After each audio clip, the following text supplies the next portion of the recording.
And we are back. What is up, guys? It's been weeks. I'm sorry I've been gone so long, but welcome back. This is Rich T with another Star Wars Galaxy of Heroes video. Today we're going to be talking about the territory battle, the Geonosian Territory Battle. Let's take a look at the video, and then we'll discuss some of the... I think it looks awesome. It really does look good. A lot of people have been talking about Jango Fett sitting back there in that little shot just now. This fight's gonna be tight.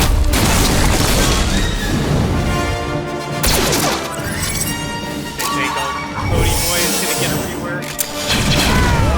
Just wait to stand there. We're gonna talk about these two new units.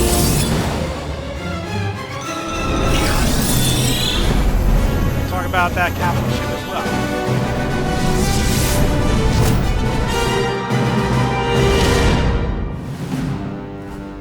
Excellent trailer. Loved it. Loved it. Loved it. Alright, so there's two new characters, and why shouldn't there be? It's a Geonosian territory battle. The Geonosians do not have a full 5-man squad, and they should, right? I think they should. So the first one is the Brood Alpha.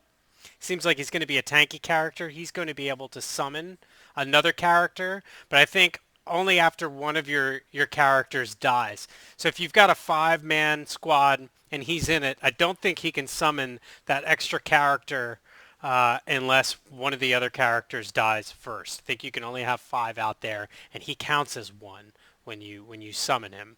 I'm not 100%, but I'm pretty sure that that's the case. And then Watambor, everybody's been going nuts over this guy.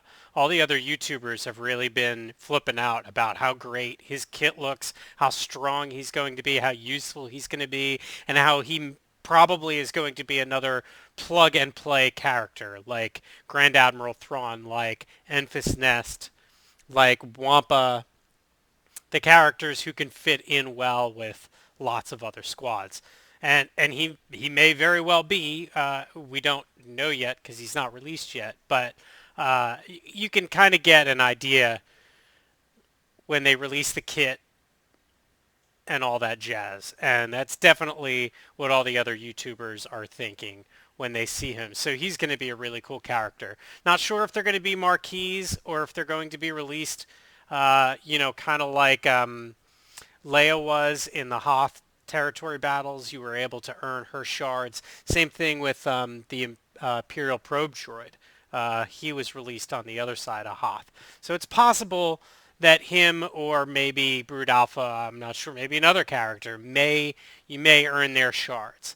Now we do know for a fact that General Kenobi's ship is going to be released that way. We are going to earn the Negotiator, General Kenobi's capital ship, through doing the dark side territory battle version of the Geonosian map. The other thing is there's going to be requirements, not just to participate in the territory battle itself, but also like normally in the territory battles, there's requirements. You got to have 5 Empire, you got to have this, or you got to have that. Well, it looks like there's going to be a power requirement, but they are very careful to say special missions. So perhaps it's only for special missions. At least that's the impression I am getting. I'm getting the impression that only during special missions is there going to be a minimum power requirement of 16.5. Now, to participate in the raid at all, your guild has to have a minimum of 80 million GP, which should be a cakewalk. Honestly, I think my guild has over 200 million GP. Now, granted, we are an endgame guild. We have completed all of the endgame content from, having all 48 stars of Hoth Darkside Territory Battle, or the heroic raid, or whatever the case is. We've completed it all, and we've got a lot of really high end whales. in our guild. But then we've also got some free-to-play players in our guild as well. There's a nice balance. So we're able to do and participate in all endgame content, although we may not be the upper echelon of like, there are guilds out there that's just nothing but whales. You are not allowed in this guild unless you are a whale and unless you spend money on this game and blah, blah, blah. I don't think that's what we want to be. At least that's not what I want to be in, because I throw money at the game when I feel like I should or I have to. Like Darth Revan and Darth Malak is the last money I spent on the game. I said I wasn't going to spend any more, and I probably won't. But to be perfectly honest, the money that I threw at Darth Revan and Darth Malak was well worth it, because I have been able to be consistently competitive in multiple areas of the game now due to having those two characters. So there's something to be said for spending some money here and there, but I definitely have no desire to be a whale, a pay-to-play character who buys, thousands of dollars worth of stuff in this game, a year. It's just not me. I'll throw a couple $100 at the game a year, and that's plenty for me. That's about all I can afford anyway. So anyway, 80 million is not a huge requirement, and honestly I think that's pretty just, because if you have 80 million GP or just over or whatever, you probably have no business being in this territory battle. You've still got a lot of work left to do on the Hoth territory battles. That you've probably still got bounty hunters to work on, or at least you still have guild members with bounty hunters to work on, which are requirement for special missions in Dark Side Hoth. Just different things like that. If your guild is only at 80 million GP, this is not the territory battle for you. You guys still have a lot of work to do on your squads. So even an endgame guild like mine, we're still probably not going to get close to beating this. We're not going to get 33 stars. I'll be happy if we get 24 stars, but honestly, we're probably looking more like 18 stars, somewhere in there. But you never know. I've been hoarding a bunch of Zetas and some gear. Going to throw it on the characters that are required.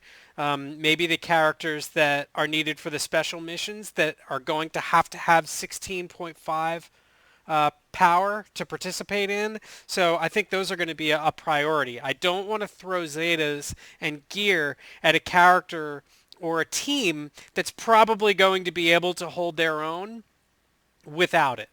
But the characters that are required for special mission, they may not be at 16.5 yet. So I may need that extra gear, that extra Zeta to bump a couple characters up so that they can participate in that special mission so that I can earn more for my guild. But they did say that completing a significant amount in this territory battle is going to give you much higher, better rewards than you would get in the Hoth territory battle. So as long as your guild is strong enough to hang, probably get a minimum of 12 stars and get this second echelon, you're going to get more rewards out of that than you would out of the maximum for the Hoth territory battles. So that's the incentive to do this. Now there's only 4 days worth, 4 sections, as opposed to 6 in the Hoth. Let's see, what else we got going on? Oh yeah, they just released the list of the platoons. Now the platoons are not going to be random like they are in Hoth. In Hoth, you never know what's going to be in those platoons. But in this one, it's going to be a set list of characters that are required for the platoons, and it's going to be the same exact characters every single time you do it. So if you guys are super organized, like my guild is super organized when it comes to things like territory wars and stuff like that, so my guild will literally assign tasks, assign placements, assign things like that to each person in our guild. So they'll say, hey Rich, you're supposed to do First Order in B4 in Territory War. You're supposed to do, this squad in T1. You're supposed to do this ship's fleet in, T4, and you're supposed to do this, super duper squad in this section. And I'll be like, all right, and I'll look up my assignments and then I'll place my squads where I'm supposed to and blah, blah, blah. And I imagine we'll probably be able to do something similar to this. So they'll be like, hey, Rich, you need to assign Old Daka, Mother Talzin, Night Sister Acolyte, Night Sister Initiate, and Talia in this top section in Phase 1. As long as I clear with them, I will be able to complete this without my Night Sisters. I've got enough other squads. I don't need my Night Sisters for this particular round. So they'll say, all right, Rich, why don't you put your Night Sisters in this section? Then they'll assign somebody else to this other section, and somebody else to this other section, so on and so forth. And they'll try to do it in a way to where you're not being crippled so that you can't complete your battles, but that we're still able to fill all the platoons. Now, the thing everybody's been all up in arms about is the tunes that are required for some of these. And there's some really strong meta characters that are in here. There's a lot of requirements for Darth Revan. There's some requirements for Darth Malak. Things like the Ebon Hawk. Not everybody has the Ebon Hawk. Has been farming I certainly don't have the Ebon Hawk to 6 or 7 stars yet. So things like that. So they'll find, my guild will probably find people who have them, who won't need to use them, and those are the people that will be assigned. Now, I don't know enough about it to say if we'll be able to skip sections like we used to, because we used to be able to fill 4 out of the 6 and still be able to get what we needed to get done. I'm pretty sure we fill all the platoons now, and in order to achieve the maximum amount of power you'll be able to put into it, you'll probably want to fill all of the platoons, but who knows, you may be able to get away with not. You are going to have 6-star characters to participate in this territory battle. So whether it's day 1, day 2, day 3, or day 4, it doesn't matter. Day 1 and day 2, you're going to have a minimum of 6-star. 3 and 4, you're going to have a minimum of 7-star. So if you've got characters that you think are going to be needed for this Geonosian Territory Battle, and you want to put them in platoons, they're going to have to be a minimum of 6-star.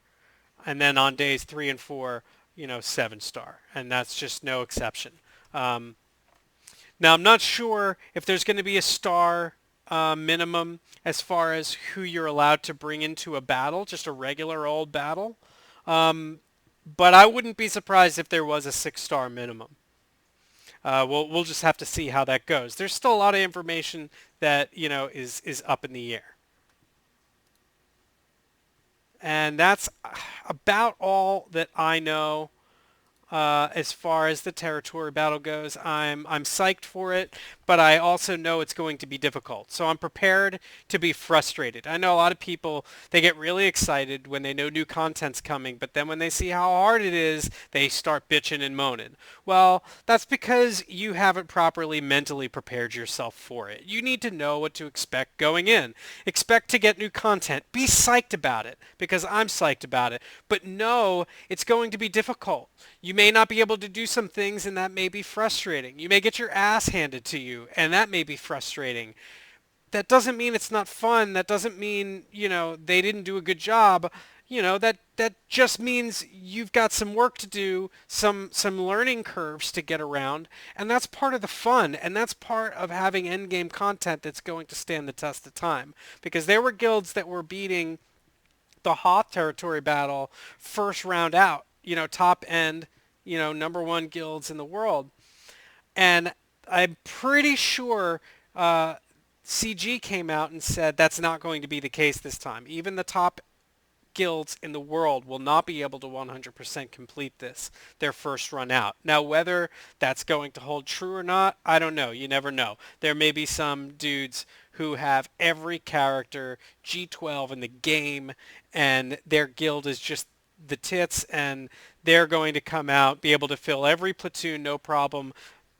Have one badass go in and figure out the strategy of each battle, share it with the rest of the guild, and then just Wreck-It Ralph. You never know, but I know that CG is trying to prevent that from happening.